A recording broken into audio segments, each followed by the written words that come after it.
사람 마음은 그 마음이 작동하고 움직이는 구조가 있습니다. 존재하는 모든 것은 그게 작동하는 구조가 다 있어요. 자연 만물부터 사람까지 기계 다 마찬가지죠. 물 그러면 물은 그 나름의 작동하는 구조가 있잖아요. 만들어진 기계 말할 것도 없고 사람 마음도 마찬가지입니다. 마음이 아프고 힘든 가장 근본적인 이유는 다른 사람들과 마음이 갈리는 것이고 다른 사람들과 마음이 서로 충돌하면서 상처기가 나는 것. 이게 누구에게나 마음이 아프다, 마음이 힘들다 공통적으로 이 작동 구조가 바로 그렇습니다. 이거는 아주 간단한 원리입니다. 생각해 보세요. 사람은 누구도 혼자 살 수 없지요. 사람의 존재 자체가 그렇습니다.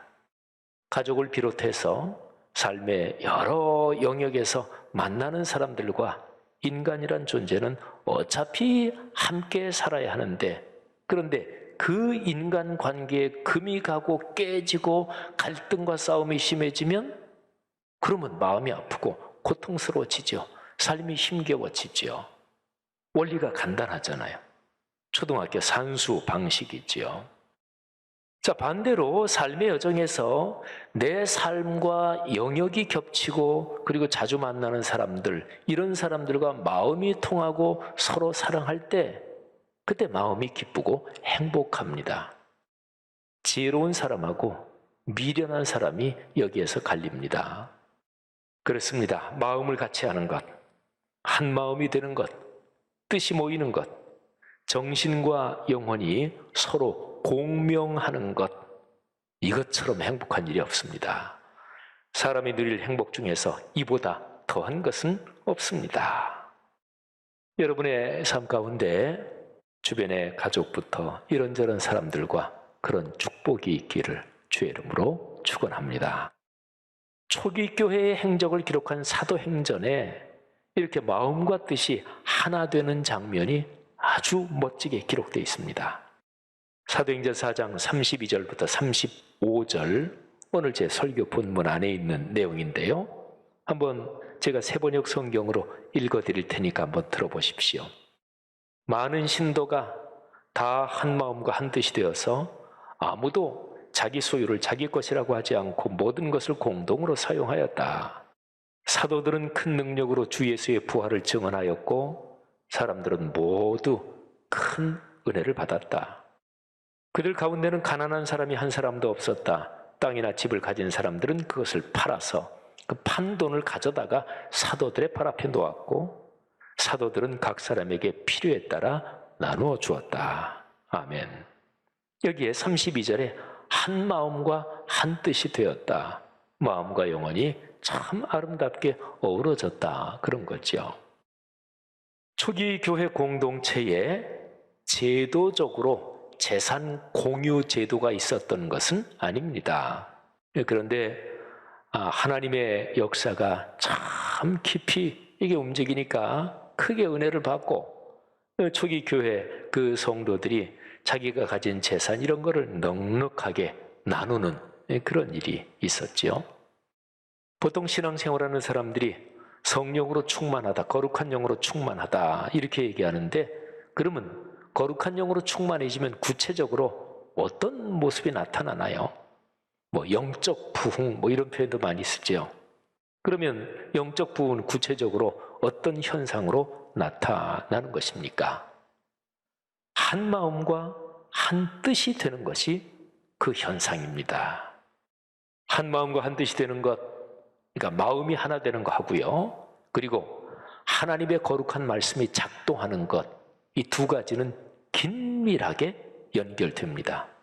제일 처음으로는 하나님의 말씀을 듣고 은혜를 받잖아요. 그것 때문에 그게 토대가 돼서 마음이 하나가 돼요. 근데 마음이 하나가 되면 한 마음이 되니까 더 말씀 사역을 열심히 하고 복음이 더 충만하게 증언이 되는 겁니다. 그러니까 마음이 하나 되는 거하고 하나님의 거룩한 말씀이 작동하는 것, 이 두 가지는 서로가 상승작용을 일으키면서 그러면서 서로가 더 강력하게 아름답게 진행되는 거지요. 이 둘이 상승작용을 일으키는 이런 게 이제 되니까, 마음이 하나 되니까 거기에서 물질까지 서로 나누고 삶의 일상이 아름다워지는 거죠. 교회 안에 있는 성도들 뿐 아니라 교회 밖의 사람들에게도 사랑을 베풀고, 그리고 이런 사랑이 밖으로 주변으로 확산됩니다. 32절 말씀에 한 마음과 한 뜻이 되어, 한 마음과 한 뜻으로, 이 표현이 있는데 헬라어 원문을 직역하면 마음은 카르디아라는 단어고, 그 다음에 뜻은 푸시케라는 단어인데, 우리말로 다르게 번역하면 마음은 정신, 그리고 뜻은 영혼, 이렇게 번역할 수 있어요. 사람이란 존재를 신체와 정신과 영혼, 이렇게 세 부분이 있다, 보통 그렇게 말하죠. 그 중에서 정신과 영혼이 하나가 됐다, 이런 뜻이죠. 그러면 보세요.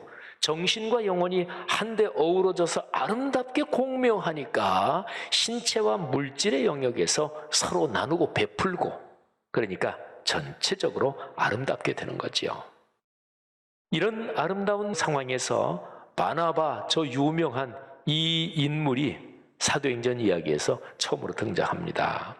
바나바, 이분이 사울이라는 청년이 회심을 하고 난 다음에 고향으로 내려가 있었는데, 그 사울이라는 사람을 데려다가 기독교 사역의 가운데 세우고 또 앞에 설 수 있도록 밀어주고, 바나바는 사울이 바울되게, 바울이 바울되게 한 아주 중요한 후견인이고 참 귀한 분이죠. 이 바나바에 대한 얘기가 이런 아름다운 모습 가운데 나타나는데, 사도행전 4장 36, 37절에 이렇게 기록되어 있습니다. 구브로에서 난 레위족 사람이 있으니 이름은 요셉이라. 원래 이분 이름이 요셉이에요. 사도들이 일컬어 바나바라. 그러니까 바나바는 사도들이 준 별명이죠. 근데 이 뜻이 번역하면 위로의 아들이라 하니, 그러니까 이 바나바는 다른 사람을 세워주고 실망하고 낙담한 사람 위로해주고 다시 용기를 갖게 하고 이런 일을 잘하는 분이었어요. 그가 밭이 있음에 팔아 그 값을 가지고 사도들의 발 앞에 두니라. 아멘. 여러분, 사도행전의 이야기에서 마음과 뜻이 하나 됐다, 한 마음이 됐다, 요 점이 굉장히 중요합니다. 특히 1장부터 6장까지의 흐름에 이 점이 뚜렷합니다. 이 점을 한번 잠깐 살펴보겠습니다. 자, 먼저 1장에서는 1장 14절에 마음을 같이 했다, 이런 표현이 나와요. 여자들과 예수의 어머니 마리아와 예수의 아우들과 더불어 마음을 같이 하여 오로지 기도에 힘쓰니라. 아멘. 마가의 다락방에 모인 초기 교회 성도들이 마음을 같이 하여 깊이 기도했습니다. 마음을 같이 하다, 이렇게 번역된 이 표현의 헬라어 단어가 호모티마돈이라고 발음하는 단어입니다. 호모티마돈, 이 뜻은 정신과 영혼이 한데 어우러지면서 진실하게 힘을 모으고 서로 존경하고 사랑하며 헌신한다, 이런 뜻을 가지고 있습니다. 자, 그런데 1장 14절 마음을 같이 했다. 그런데 이렇게 마음을 같이 하게 된 그 근거, 그 토대가 무엇입니까? 자, 1장을 한번 처음부터 읽어보면 이 초기 교회 성도들이 한 마음이 됐다, 마음을 같이 하게 됐다, 이거는 1장 8절에서 예수님이 주신 말씀, 이 말씀 덕분에 그렇게 되는 거예요. 1장 8절 유명한 구절이잖아요. 오직 성령이 너희에게 임하시면 너희가 권능을 받고 예루살렘과 온 유대와 사마리아와 땅 끝까지 이르러 내 증인이 되리라. 아멘. 그러니까 주님께서 승천하시면서 이 사람들한테 이 말씀을 주신 거예요. 명령을 주신 거예요. 그러니까 이들이 이 말씀을 붙잡고, 그래서 이 말씀이 이루어지게 하옵소서, 성령이여 오시옵소서, 그러면서 한 마음으로 기도한 거죠. 그러니까요, 하나님의 거룩한 말씀, 그 말씀이 먼저 있고 이 말씀을 받아들이면, 말씀이 은혜가 되면 그 말씀에서 받은 은혜, 이것 때문에 사람들의 마음이 하나 된다, 그런 거죠. 자, 그리고요, 이들이 이렇게 마음이 하나 돼서 기도했는데 1장 14절 그 다음부터 15절부터 1장 마지막까지 장면을 보면 야, 이들이 진짜 마음이 하나 됐구나, 이게 아주 분명하게 나옵니다. 15절부터 그 1장 마지막까지는 내용이 가룟 유다 대신에 한 사람의 제자를 뽑는 그런 내용이 거기에 기록이 되어 있습니다. 그런데 어떤 목적을 위해서 한 사람을 추가로 뽑을 거냐? 여러분, 교회에서 또는 인간이 살아가면서 어떤 모임이나 회의처나 여기에서 의견이 다른 경우 있죠. 그건 뭐 자연스럽습니다. 그러면 서로가 토의하고 얘기하면서 아유, 제가 아까 이렇게 얘기했지만 그쪽 의견이 더 좋으네요. 또 어떨 때는 표결을 하기도 하지요. 그건 다 좋은 것입니다. 그런데 자기 의견을 고집스럽게 내세우고 그리고 다 표결을 해서 회의에서 결의를 했는데도 내 의견이 채택되지 않았다고 심술심통을 부리는 거, 이거는 참 품이 없는 짓이죠. 그런데 아무튼 이 사도행전 1장에서 보면 이들이 전부 다 한 사람을 뽑는데 그 사람은 예수님이 부활하셨다는 것을 증언하고 전하는 요 일을 맡길 사람이다. 여기 아주 마음이 한 마음으로 일치됐습니다. 그리고 이들은 누구를 뽑을까? 그때 나랑 친한 사람, 아유 내가 신세진 사람, 이런 게 아니었고요. 주님께서 누구를 원하십니까? 주님의 마음을 알기를 원했습니다. 그래서 여기 초기 교회 성도들이 한 사람을 뽑을 때 하나님께 기도하는데 그 기도 내용에 이런 표현이 나와요. 무사람의 마음을 아시는 주여. 주님께서 모든 사람의 마음을 아시니까 주님께서 가장 적절한 사람을 선택해 주십시오. 여러분, 여기 초기 교회 공동체가 1장의 이 모습에서 얼마나 아름답게 마음이 하나가 돼 있습니까? 이렇게 하나가 되면 뭐 사실은 못할 일이 없지요. 뭐 백지장도 맞들면 낫다, 뭐 이런 표현도 서로가 마음을 합하고 협력한다, 그러면 백지장을 드는 것도 낫고 그리고 어려운 일도 넉넉하게 할 수 있다, 이런 뜻이 다 내포되어 있는 거죠. 자, 2장으로 넘어갈까요? 2장에도 마음을 같이 하다, 헬라어 호모티마돈, 이 단어가 나옵니다. 자, 2장의 흐름을 잠깐 먼저 말씀드리죠. 성령이 그 다락방에 모여있던 사람들에게 강림하셨습니다. 그런데 성령은 하나님의 영이고 그리스도의 영이에요. 그러니까 성령을 받았다, 이거는 하나님의 마음을 알게 됐다, 그리고 그리스도 예수의 마음을 품는다, 이런 뜻이에요. 그러니까 성령을 받으면 마음이 하나 됩니다. 당연하지요. 신앙생활하면서 어떤 사람이 성령 받았다, 성령의 은사를 받았다, 방언의 은사를 받았다, 다 하나님이 주시는 은혜의 축복인데 그렇게 성령 충만 받았다고 하면서 다른 사람하고 자꾸 부딪힌다, 그 사람 성령 받은 게 아니에요? 아니지요.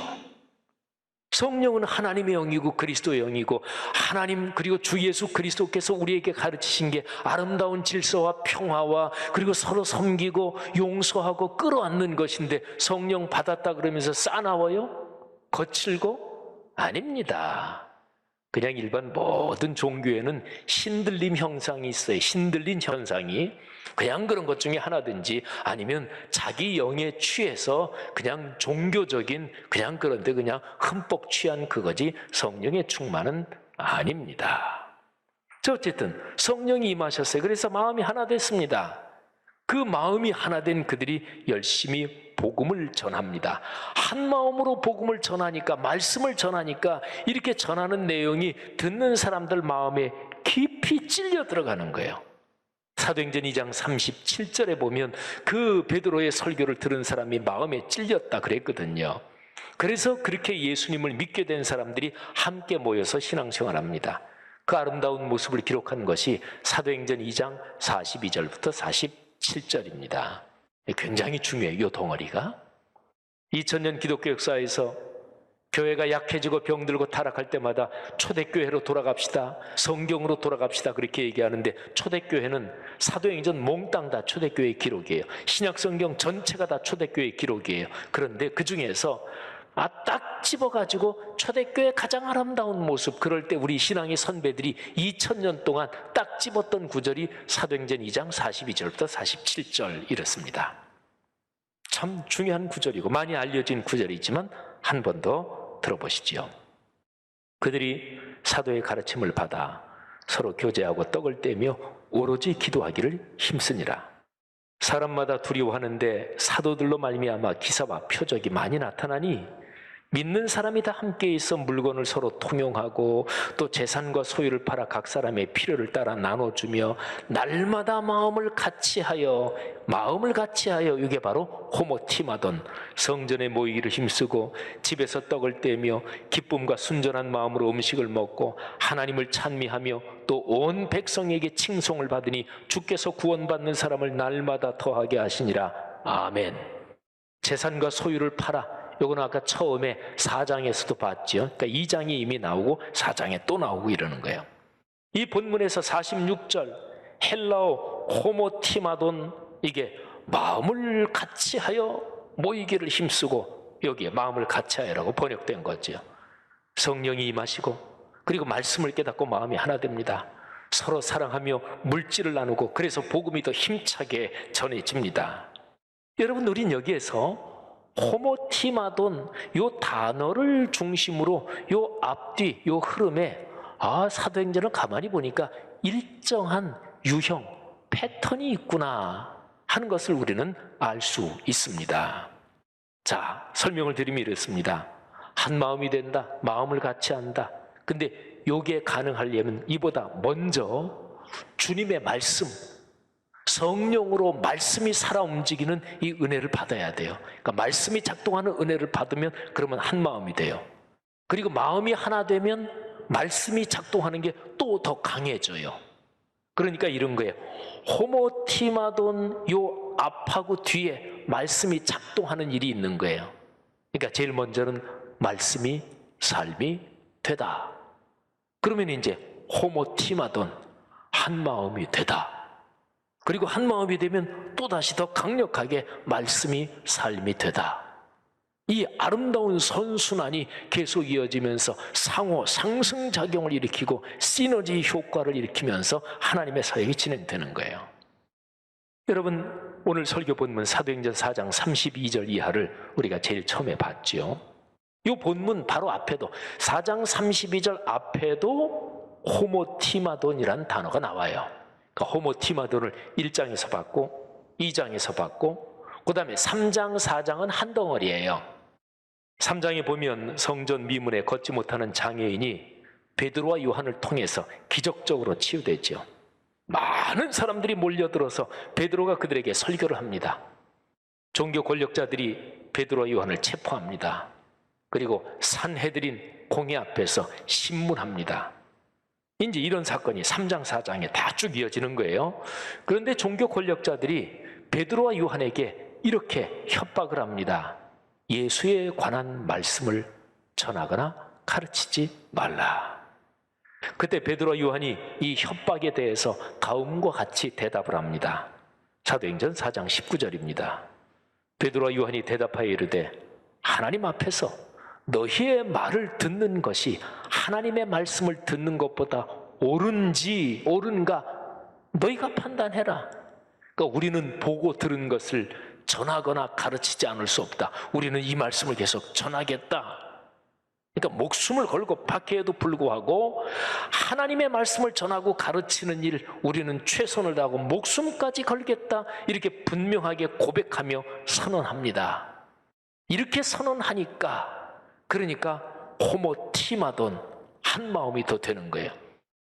베드로 요한이 그렇게 선언하고, 그래서 종교 권력자들이 베드로 요한을 채찍으로 치고 그리고 이제 풀어줍니다. 풀려난 이 사도들이 모여있는 성도들에게 와서 체포된 것, 그리고 체포돼서 신문을 받고 협박을 받은 것, 그리고 말씀을 어떤 일이 있어도 말씀 전하는 거 중단할 수 없다 이렇게 대응했고 채찍 맞은 거 다 얘기합니다. 그러니까 그들이 듣고 그러니까 24절이 그거예요. 4장 24절.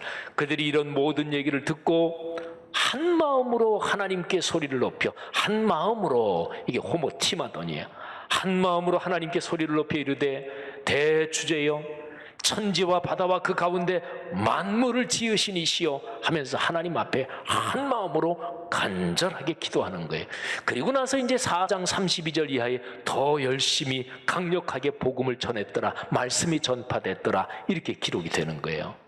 명백하죠. 마음이 하나 되려면 하나님의 말씀에서 은혜를 받아야 돼요. 말씀이 살아 움직이게 만드시는 분이 성령이셔요. 그리고 마음이 하나 됩니다. 그러면 말씀이 더 강력하게 살아 움직입니다. 삶이 변하고 마음이 행복해지고 주변으로 말씀이 전파되는 거죠. 사도행전 5장에서 한 번 더 호모티마돈 이 단어를 보겠습니다. 사도행전 5장에는 아나니아와 삽비라 부부 얘기가 나오죠. 이 부부가 주님의 영을 시험하고 속인 그 사건이 기록되어 있습니다. 5장 3절, 4절, 9절 이 세 절을 보면 아나니아와 삽비라 이 부부가 무슨 일을 했는지가 명확하게 정확하게 지적이 되어 있습니다. 아나니아는 사탄이 마음에 가득해서 성령을 속였습니다. 3절 내용이에요.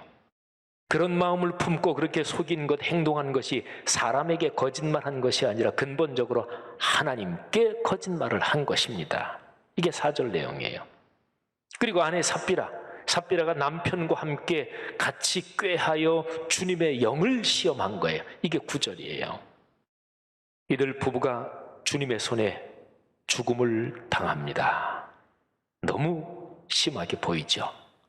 그런데 너무 심하게 보이는 이런 조치가, 극단적인 이런 조치가 사도행전의 맥락을 보면 이해가 갑니다. 잘 들어보세요. 거짓이 들어오면 성령의 역사가 막히고 그 결과로 말씀이 작동하지 못합니다. 아나니아 삽비라에 대한 책망이 주의 영을 시험했다, 성령을 시험했다, 이런 게 계속 지적이 되잖아요. 그러니까 성령의 역사를 묶어두려고 하고 성령의 역사가 묶이면 말씀이 작동하지 못해요. 그러면 마음이 하나 되지 못하죠. 신앙 공동체의 마음이 깨지고 갈라집니다. 복음을 전하는 일에 심각하게 지장이 생깁니다. 그리고 지금 사도행전 5장은 하나님께서 창세 이후로 당신의 거룩한 섭리에 따라 구원의 역사를 이루시는데 그 거룩한 구원의 역사에 말세의 비밀 병기인 교회 공동체가 생기고 작동하기 시작한 초반이잖아요. 이때 이게 깨지면 하나님의 구원의 역사가 이게 심각하게 지장을 받으니까 하나님께서 강력하게 대응을 하신 거예요. 그래서 이게 거짓이 신앙 공동체에 스며들어서 계속 활동하면 결국에는 교회가 죽습니다. 교회가 죽습니다.